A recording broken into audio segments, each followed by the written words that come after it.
Ninjani? Ngifuna ukubuza la ukuthi nike notice yini ukuthi isiZulu siyayikhuluma izinto ezibheke ku4 noma ezu2 ngesikhathi esi1.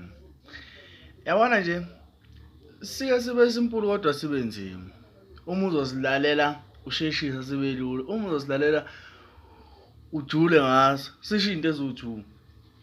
Uyabo? So yabona mangathi to us esenza imisindo emithathu silalela owodwa, owefoni, owe-TV, oweketelo. Lezi zinto zontathu uyazazi ukuthi zinomsindo and ususa wena, yabo. Kodwa uthola ukuthi uzolalela owefoni ngoba owe-TV uvulile kodwa uzolalela owefoni.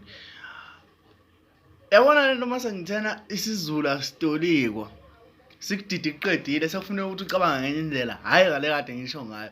Kodwa mangayisho ngiyithulele, ngizoyisho ngiyithulele ingagqizi iqakala. Kodwa mangathi isiZulu asitolikwa sekufuneka uphinde ucinge ngenye indlela futhi.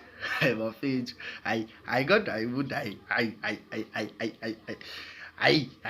hayi.